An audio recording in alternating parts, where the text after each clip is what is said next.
Hello everyone. तो अभी तक हमारे 2 चैप्टर खत्म हो चुके हैं जिसमें हमने इंट्रोडक्शन ऑफ अपर लिम्ब देख चुके हैं और ऑस्टियोलॉजी देख चुके हैं। ये हमारा तीसरा चैप्टर है। तो आप अपने बीडी चौरसिया या विश्राम सिंह बुक का 3rd चैप्टर जिसमें पेक्टोरल रीजन दे रखा है उस पेक्टोरल रीजन को पढ़ें इस वीडियो को देखने के बाद। तो चलिए शुरू करते हैं आज अपना 3rd चैप्टर पेक्टोरल रीजन।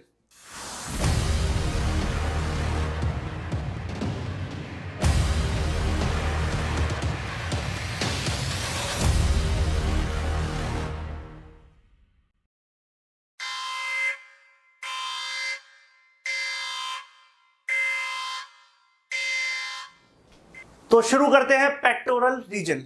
तो पेक्टोरल रीजन में सबसे पहले जो आपको समझ में आना है, तो पेक्टोरल रीजन क्या है? Pectoral region is the anterior aspect of the thorax. ये हमारा थोरैक्स है, इसका जो एंटीरियर एस्पेक्ट है, अपर एंटीरियर एस्पेक्ट, वो क्या है? उसको बोलते हैं पेक्टोरल रीजन।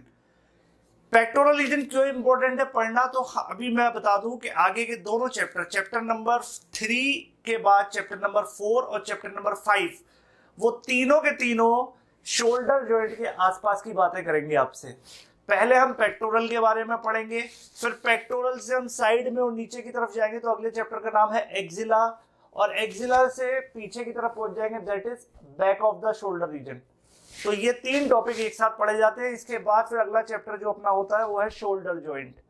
तो इसके बाद जब ये कॉम्प्लेक्स खत्म हो जाएगा तो फिर उसके बाद हम आएंगे आर्म पे, फोर आर्म पे। तो ये हमारा पैटर्न रहेगा। तो शुरुआत जो हम कर रहे हैं रीजन वाइज, अब ये रीजनल स्टडी होगी पूरी।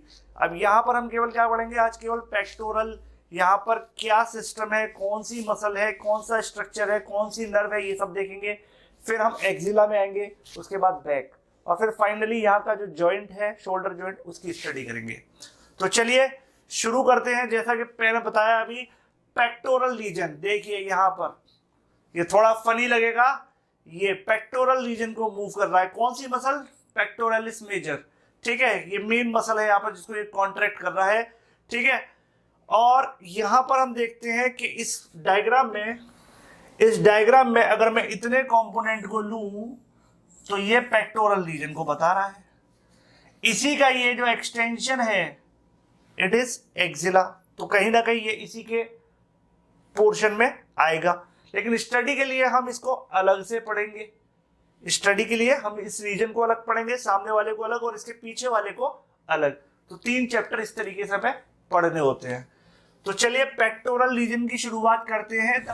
The pectoral region is the anterior aspect of the thorax, lies in front of the chest. जैसा कि यहाँ पर लिखा हुआ है, पेक्टोरल रीजन हमारा एंटीरियर एस्पेक्ट है थोरैक्स का, जो front of the chest region में मिलता है।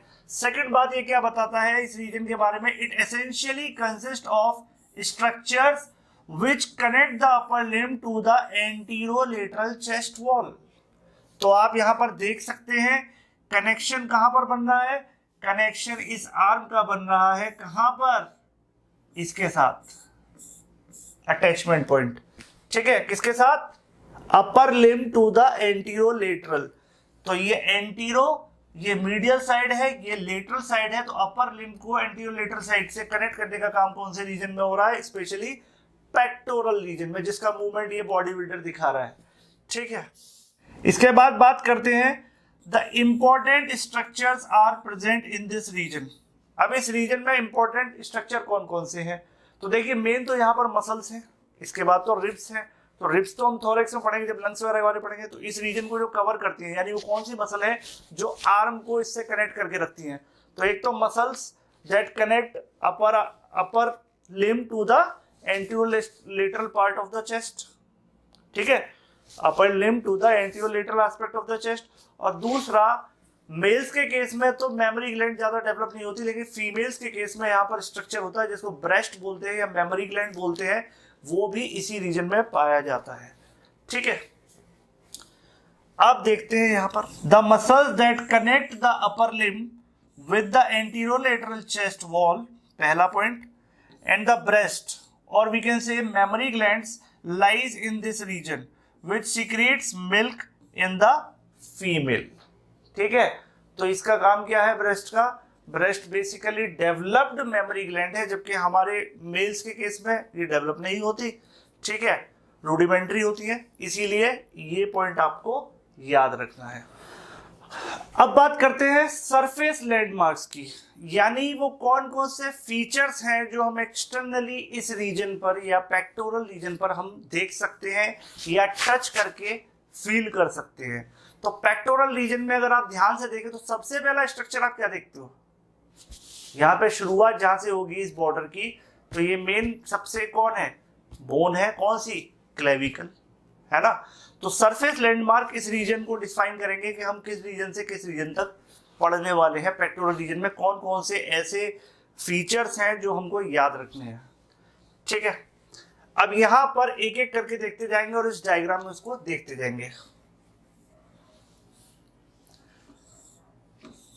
The following landmarks or features of the pectoral region can be seen or can be felt on the surface of body in this particular pectoral region। तो सबसे पहला यहां पर कौन आता है बेटा, क्लेविकल। क्लेविकल पहला स्ट्रक्चर है जो हमें यहां पर दिखाई देता है, first structure. Being subcutaneous in location, it is palpable along its whole length at the junction of root of the neck and front of the chest। बात समझ में आ रही है।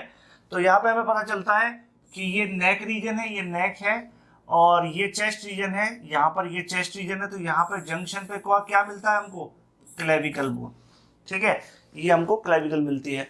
ये रूट ऑफ द नेक है और ये चेस्ट का एंटीरियर पार्ट है, यही यहाँ पर लिखा हुआ है। और इसके बाद अगर हम बात करें medially it articulate with the sternum at the sternoclavicular joint and laterally with the acromion at the acromioclavicular joint। Both the joints are palpable because of the upward projecting ends of the clavicle। The sternoclavicular joint may be masked by the sternocleidomastoid muscle। sternoclavicular joint may be masked by the sternocleidomastoid muscle। अब यहाँ पर देखिए, ये जो point है, एक ये point और एक ये पॉइंट, ये पॉइंट कौन से पॉइंट है बेटा, इसमें नाम आपको याद होने चाहिए, कौन सा जॉइंट है ये,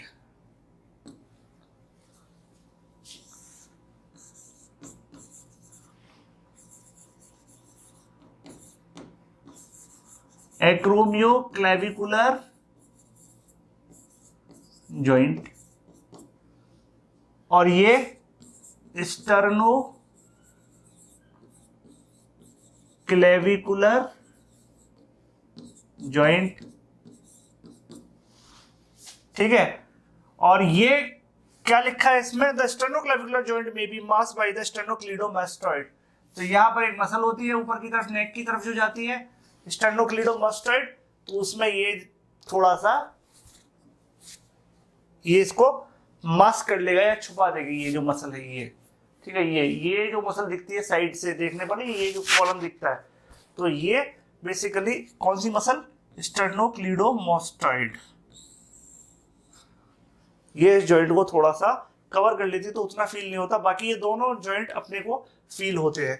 तो ये इस तरीके से हमको पता चलता है, ये सरफेस लैंडमार्क है इस रीजन की, ठीक है, पेक्टोरल रीजन की। पहली है क्लेविकल।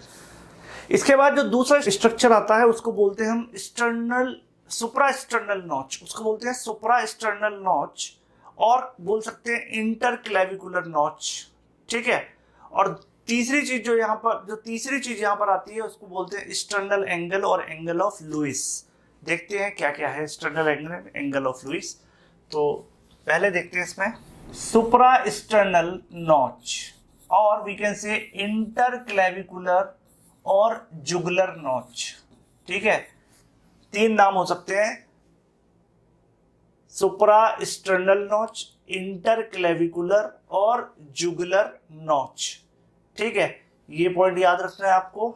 ये जो डिप्रेशन दिख रहा है आपको, ये कहां पर, स्टर्नम पर, जहां पर क्लेविकल, तो एक क्लेविकल तो इधर हो गई और एक क्लेविकल इधर हो गई, तो क्या नाम है इसका, इंटरक्लेविकुलर, यानी दोनों क्लेविकल्स के बीच में क्या है, सुप्रास्टर्नल नॉच आपको देखने को मिलेगी, ठीक है, suprasternal notch.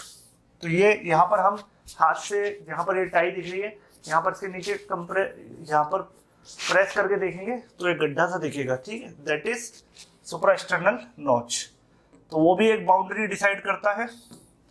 It is palpable notch at the upper border of the manubrium sterni between the medial end of two clavicle. तो ये दोनों, ये इसका लेटरल एंड है और ये मीडियल एंड है। ये लेटरल एंड है और ये मीडियल एंड है, ये इसका मीडियल एंड है। तो दोनों मीडियल एंड के बीच में कह सकते हैं हम इसको इंटरक्लेविकुलर। क्लियर है? अगला क्या था? एक्सटर्नल एंगल और एंगल ऑफ लुइस क्या होता है वो भी समझते हैं। एक्सटर्नल एंगल और एंगल ऑफ लुइस क्या है? ये एक्सटर्नल एंगल ऑफ लुइस, ये जो लाइन दिख रही है ये है आपका एक्सटर्नल एंगल। ये फीचर्स कई बार वाइवा में पूछ लिए जाते हैं कि एक्सटर्नल एंगल कहाँ पर है, या मेनुब्रियम इंटरक्लेविकुलर या जुगुलर नॉच कहाँ पर है, या क्लेविकल का मतलब क्या क्या सरफेस फीचर्स आप पेक्टोरल रीजन में बताओगे, कैसे बॉर्डर बनना शुरू होगा, उस पर्टिकुलर एरिया कैसे डिफाइन करोगे, कहाँ से कहाँ तक क्या क्या आएगा। तो ये इसलिए यहाँ पर देखना जरूरी है। It is felt as transverse ridge about 5 centimetre below the supraesternal notch। तो इससे कितना नीचे? करीब करीब 5 सेंटीमीटर। क्या मिलेगा? एक्सटर्नल एंगल और angle of Louis, angle of Louis. It marks the manubrio external joint, manubrio external joint. तो ये आपको पता है स्टर्नम के ऊपर वाले पार्ट को क्या बोलते हैं? ये एंगुलर, ये इसको बोलते हैं मेनुब्रियम, और नीचे वाले को बोलते हैं स्टर्नम, बॉडी ऑफ स्टर्नम, और ऊपर वाले को क्या बोलते हैं? मेनुब्रियम। तो इन दोनों के बीच में जो जॉइंट बनता है उसी के जंक्शन को हम बोल रहे हैं क्या? Angle of Louis. तो यहाँ पे हमें क्या समझ में आया कि मेनुब्रियम ऊपर है और नीचे है बॉडी ऑफ स्टर्नम। मेनुब्रियम ऊपर है, नीचे है बॉडी ऑफ स्टर्नम। इसका जो जॉइंट है कहीं ना कहीं वो दोनों का जो जॉइंट है उसके जंक्शन पर ही स्टर्नल एंगल होता है। तो it marks the manubrio sternal joints और the junction of manubrium and the body of sternum. तो इस स्टर्नल एंगल से हमें ये पता चलता है laterally on either side the costal cartilage of second rib articulate with the sternum at this level। ठीक है, कौन सा कोस्टल कार्टिलेज बता रहा है? ये है first, second, third, fourth, fifth, sixth, seventh, eight. आपको पता है सेवेंथ के बाद 8, 9, 10 सब किससे अटैच होते हैं? सेवेंथ से। स्टर्नम से कौन सा? केवल और केवल सेवंथ जुड़ता है, ये याद रखना है। केवल स्टर्नम से कौन सा जुड़ रहा है? केवल सेवंथ। और बाकी 8, 9, 10 ये किससे जुड़ रहा है? 7 से। ठीक है। Laterally on either side costal cartilage of second rib articulate with the sternum at this level. साफ साफ पता चल रहा है इसी लेवल पर सेकंड कोस्टल कार्टिलेज है। Next, the sternal angle thus serve as the useful landmark to identify second rib and subsequently help in counting down other ribs. Other ribs can be identified by counting downward from the second rib। ये बहुत ही अच्छा point है। ठीक है, आप second rib से ये अंदाजा लगा सकते हो कि उसके बाद वाली रिब कौन कौन सी है। ये मेन पॉइंट है, यहाँ पर याद रखना ही है। ठीक है, सेकंड रिब से काउंटिंग शुरू करते हो, क्योंकि फर्स्ट तो पता चलता नहीं है, वो क्लेविकल के नीचे उतना फील नहीं होता फर्स्ट, लेकिन सेकंड से आप काउंट करोगे तो सेकंड के बाद उससे आप अंदाजा लगाते हो ये सेकंड है, ये थर्ड है, ये फोर्थ है, ये फिफ्थ है, उससे सेकंड से। तो सेकंड वो लैंडमार्क है जहां पर आप शुरुआत कर सकते हो काउंटिंग की, रिब्स की काउंटिंग की। इसीलिए ये सरफेस फीचर बहुत जरूरी है पेक्टोरल रीजन की। और उस वो पता कैसे चलेगा सेकंड रिब कहां पर होगी? जहां पर क्या होगा? एक्सटर्नल एंगल या एंगल ऑफ लुइस। चलिए नेक्स्ट, इंफ्राक्लेविकुलर फोसा, और क्या बोलते हैं इसको? डेल्टो पेक्टोरल ट्राइंगल, है ना। ये क्या है? तो basically it is a triangular depression below the junction of middle and lateral third of clavicle, middle and lateral third of clavicle. तो इसको बोलते हैं इंफ्राक्लेविकुलर फोसा। मीडियली ये कौन से मसल से अटैच रहेगा? पेक्टोरलिस मेजर से। लेटरली किससे अटैच रहेगा? इस तरफ कौन सी मसल है? डेल्टोइड। तो डेल्टोइड के फाइबर भी यहाँ पर होंगे और यहाँ पर पेक्टोरलिस के भी होंगे, और सुपीरियरली क्या होगा इसके, क्लेविकल, है ना। तो यही हम इसमें समझने की कोशिश करेंगे। चलिए देखते हैं, ये है आपकी क्लेविकल, ठीक है, और ये है इंफ्रा क्लेविकुलर फोसा। फोसा माने ये जो स्पेस दिख रहा है, नीचे क्या है, कोरेकोइड प्रोसेस आ रही है, इधर क्या आ रही है, सेकेंडरी रिब आ रही है, फर्स्ट रिब आ रही है। तो ये बीच का जो एरिया है ये वाला, ठीक है, ये है इंफ्रा क्लेविकुलर फोसा। तो क्या है इंफ्रा क्लेविकुलर फोसा? बेसिकली मैं इसको और डार्क येलो से कर देता हूँ। ये जो एरिया है ये है इंफ्रा क्लेविकुलर फोसा। तो it is a triangular depression, triangle दिख रहा है, triangular depression below the junction of middle and lateral third of the clavicular. तो यहाँ पर आप देख सकते हो ये जो रेड कलर का पोर्शन दिख रहा है, ट्राइंगुलर एरिया, इसलिए इसको बोलना है triangular area. It is bounded medially by pectoralis major, laterally by anterior fibres of deltoid and superiorly by clavicle. अब साफ साफ यहाँ पर पता चल रहा है आपको, इस तरफ से कौन से फाइबर आए, ये आ गए आपके पेक्टोरलिस, ठीक है, और इस तरफ से कौन से फाइबर आए,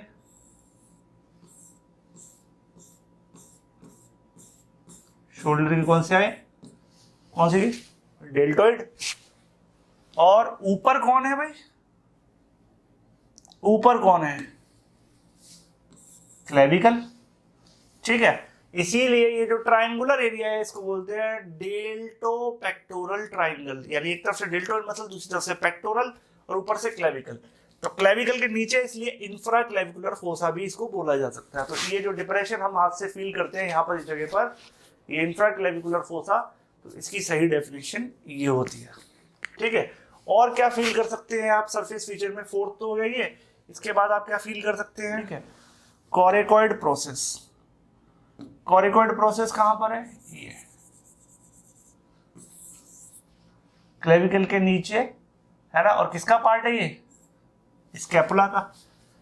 तो the tip of the coracoid process is felt on deep palpation just lateral to the infra clavicular fossa. इसके जस्ट नीचे, इसके जस्ट नीचे डीप पाल्पेशन, यानी बहुत हाथ गड़ा गड़ा के आपको फील करना होगा, तो आपको ये फील हो जाएगा। In the infraclavicular fossa 2.5 centimetre below the clavicle, clavicle से और इसकी दूरी कितनी हुई, करीब करीब 2.5 सेंटीमीटर नीचे। It is overlapped by the anterior fibre of the deltoid. तो ये तो आपको पता है कि ये जगह कहां से छुपी रहेगी, कौन सी मसल होगी यहाँ पे, यहाँ पर एंटीरियर फाइबर होंगे किसके, यहाँ डेल्टोइड ट्यूबरोसिटी होगी, और आपको पता है डेल्टोइड ट्यूबरोसिटी पर ही क्या होता है, इसके फाइबर्स कन्वर्ज करते हैं या इंसर्ट होते हैं इस तरीके से, ठीक है, ये डेल्टोइड के एंटी फाइबर में छुप जाती है। क्लियर है यहां तक? तो ये हो गया इंफ्राक्लेविकुलर फोसा एंड कोरेकोइड प्रोसेस। तो अब हमारा अगला जो इसमें फीचर देखने को मिलता है वो मिलता है हमको यहां पर देखने को क्या मिल रहा है, निपल। निपल, और ये कहां पर देख रहा है, ये देखो, ये सेकंड रिब है, थर्ड, फोर्थ, फिफ्थ, इन दोनों के बीच में। तो ये मोस्ट इंपॉर्टेंट सरफेस फीचर है पेक्टोरल रीजन का, लेकिन इसकी पोजीशन वेरी करती है, मतलब मेल में और इमेच्योर फीमेल में, क्योंकि वहां पर ब्रेस्ट डेवलप नहीं होती, तो वहां पर तो इसकी पोजीशन ऑलमोस्ट फिक्स है, लेकिन फिर भी परसेंट टू परसेंट वेरी करेगी। लेकिन फीमेल्स में तो ये वेरी करेगी, जिनकी ब्रेस्ट डेवलप है तो वहां पर इसकी पोजीशन निपल की चेंज हो जाएगी। चलिए देखते हैं nipple. It is the most important surface feature of the pectoral region. The position varies considerably in the females, but in male and immature females, it is usually lies in the fourth intercostal space just medial to the mid-clavicular line or 10 cm from the mid-sternal line. In fact, the position of nipple is variable even in males. Males के अंदर भी variable रहेगी। अब यहाँ पर क्या बोला गया है, fourth intercostal space just medial to the mid clavicular line, ठीक है, तो ये क्लेविकल है, तो क्लेविकल की मिड क्लेविकुलर लाइन कहां पर होगी?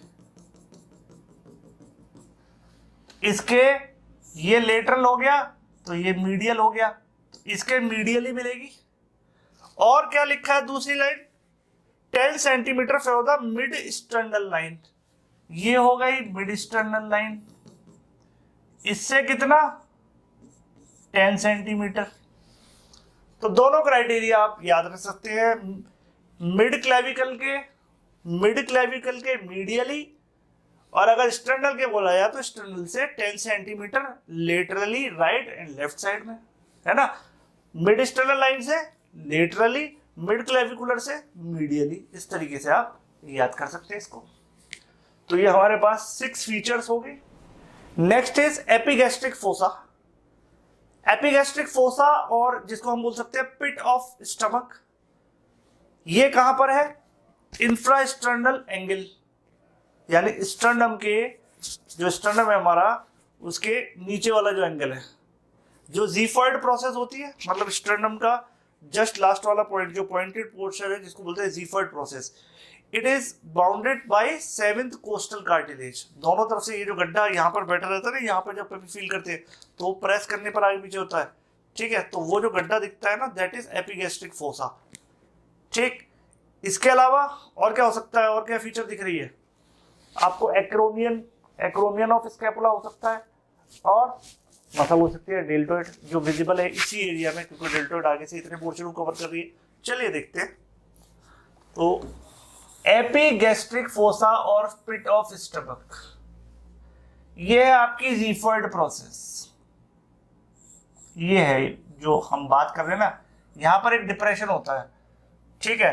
डिप्रेशन क्या है? The depression in the infrasternal angle. It is the depression in the infrasternal angle. तो infrasternal angle, the fossa overlies the xiphoid process and is bounded each side by 7th costal cartilage. तो यहां पर आप notice करिए क्या लिखा हुआ है, कौन सा कार्टिलेज है ये? सेकंड ये था, third, fourth, fifth, sixth, 7th। तो 7th कोस्टल कार्टिलेज ये है, और एक इस तरफ से होगा 7th। तो यही लिखा हुआ है, bounded each side by 7th costal cartilage. Epigastric fossa किससे बाउंड रहता है? साफ साफ यहां पर लिखा है 7th intercostal cartilage on both side. Next is acromion process. Acromion, तो एक्रोमियन ऑफ स्कैपुला ये रहा, ये रीजन दिख रहा है आपको, जो किसके साथ? एक्रोमियो क्लेविकुलर जॉइंट बनाता है। तो यहां पर एक्रोन माने होता है समिट, एंड ओमोस माने होता है शोल्डर। शोल्डर का समिट मतलब peak. It is flattened piece of bone that lies subcutaneously forming the top of the shoulder. The posterior end of its lateral border is called the acromial angle, where it continues with the lower lip of crest of spine of scapula. The anterior end of a medial border articulates with the clavicle at the acromioclavicular joint.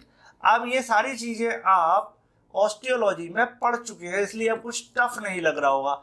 ना तो आपको ये word tough लग रहा होगा acromial angle, ना ये tough लग रहा होगा क्रेस्ट ऑफ स्पाइन क्या होता है, क्योंकि अब आप क्या पढ़ चुके हैं स्कैपुला में, ये सारी चीजें पढ़ चुके हैं। तो अभी के लिए केवल इतना याद रखें कि acromion process of scapula is also important landmark in pectoral region. इसके बाद डेल्टोइड। डेल्टोइड की बात करें तो deltoid is a triangular muscle with apex directed downward. It forms rounded contour of the shoulder. ये जो गोलाई होती है शोल्डर की, किसकी वजह से? डेल्टोइड मसल की वजह से। Extending vertically from the acromion to the deltoid tuberosity of the humerus. तो ह्यूमरस पे डेल्टोइड ट्यूबरोसिटी होती है यहां पर, तो इस तरीके से ये फिल कर देता है पूरे स्पेस को। ये हो गया आपका शोल्डर, ठीक है, ये हो गया शोल्डर। तो अभी तक हमने 9 टॉपिक्स देख लिए इंक्लूडिंग डेल्टोइड। अब हमारा जो 10th रीजनल फीचर इसमें जो दिख रहा है, या कह सकते हैं सरफेस मार्किंग में, दैट इज एक्सिला।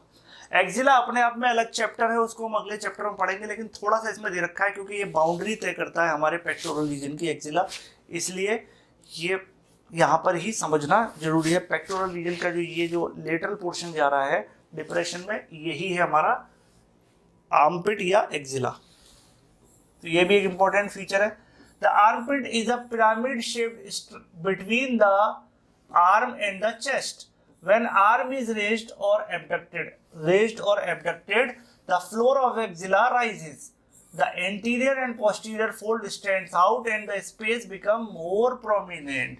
तो जब हम हाथ को ऐसे उठाते हैं, एबडक्ट करते हैं, तो जो हमारी ये जो डिप्रेशन है साइड में जहाँ डीओ लगाते हैं, तो वो इस तरीके से बाहर की तरफ आ जाता है। मतलब अभी क्या है, कॉन्केविटी है ना, लेकिन जैसे ही हम हाथ ऐसे करेंगे तो कैसा हो जाएगा, बाहर की तरफ फ्लैट होने की कोशिश करेगा, तो वो कॉन्केविटी खत्म होगी। तो यहां तक हो गया मोर प्रोमिनेंट। अब बात करते हैं the anterior axillary fold contains lower border of the pectoralis major. तो एंटीरियर एक्सिलरी फोल्ड जो है, मान लीजिए, तो अब समझते हैं यहाँ पे एंटीरियर फोल्ड कौन सा है। तो ये जो है, ये है एंटीरियर फोल्ड, ठीक है, और ये पीछे वाली वॉल पे दिख रहा है, ये है पोस्टीरियर फोल्ड, और इसके बीच में ये जो एरिया है, ये है हमारा एक्सिला, ठीक है। अब आपको अंदाजा लग गया होगा। The anterior axillary fold contains the lower border of the pectoralis major. यहाँ पे सामने से कौन सा आएगा, pectoralis major. And the posterior axillary fold contains the tendon of latissimus dorsi winding around the fleshy teres major. तो पीछे की तरफ कौन सी मसल होगी हमारी, teres major and latissimus dorsi का टेंडन कहाँ होगा, इसी के पास। तो तीनों के तीनों टेंडन यहाँ के होंगे ना। There is a lady between the two major, pectoralis major, teres major, उनके बीच में क्या था, लेटिसमस डोर्साई। तो ये पॉइंट यहाँ पर समझ में आता है आपको। एक्सिलरी फोल्ड जो बनते हैं, आगे वाला बनेगा पेक्टोरलिस मेजर से और पीछे वाला बनेगा टेरिस मेजर और लेटिसमस डोर्साई से, और दोनों की दोनों मसल इंसर्ट कहाँ होती है, ह्यूमरस पर, ठीक है। Next, the medial wall of axilla is formed by the upper four ribs covered with the serratus anterior। यहाँ फोर्थ वाली मसल कहाँ हमारी है, कौन सी, serratus anterior। तो अपर चार मसल्स के साथ कौन अटैच होता है, serratus anterior, वो क्या बनाता है, एक्सिला का medial wall. The narrow lateral wall present the upper part of the humerus covered by the short head of biceps and coracobrachialis। जबकि इसी एक्सिला की लेटरल वॉल कौन बनाता है, biceps and coracobrachialis। Axillary artery pulsation can be felt by pressing the artery against the humerus। यहाँ पर ऐसे दबाकर हम axillary artery को फील कर सकते हैं। The cord of brachial plexus also be rolled against the humerus। The head of the humerus can be felt by pressing the finger upward into the axilla। और अंदर की तरफ हाथ प्रेस करके हम, क्योंकि अंदर से ये काफी, you can directly feel the nerves, arteries, यहाँ पर काफी प्रेस करने से अंदाजा लग जाता है लिम्फ नोड वगैरह का है। आपको याद ये रखना है कि एक्सिला में एंटीरियर फोल्ड में कौन सा होता है, लोअर बॉर्डर कौन बनाता है, पेक्टोरलिस मेजर। पोस्टीरियर फोल्ड कौन बनाता है, latissimus dorsi and teres major, ठीक है। मीडियल वॉल कौन बनाता है, fourth rib plus serratus anterior. और लेटरल वॉल पर क्या है, short head of biceps and coracobrachialis. हालांकि ये सारी चीज़ें एक्सिला में पढ़ेंगे, यहाँ पढ़ने की नहीं है, लेकिन बस थोड़ा सा एक जनरल दे रखा तो पता होना चाहिए कि एक्सिला जो हम एरिया बना रहे हैं, तो एक्सिला जाहिर सी बात है, मान लो ये कमरा है, मैं इसमें खड़ा हूँ, तो उसमें 4 दीवारें हैं, ठीक है। तो ये इधर वाली को मैं मीडियल बोलूँगा, इधर वाली को लेटरल बोलूँगा, सेंट्रल एक्सिस के रिलेशन में, ठीक है। ये उसका रूफ हो गया, ये बेस हो गया, है ना, एंटीरियर हो गया, पोस्टीरियर हो गया। तो इस तरीके से जब कोई स्पेस बनता है तो वो एक्सिला है, वो स्पेस बन रहा है ड्यू टू फोल्ड। आगे की तरफ जो फोल्ड है जो मैंने अभी आपको दिखाए थे, और पीछे की तरफ के फोल्ड है। तो ये हो गया यहाँ पर सरफेस फीचर्स।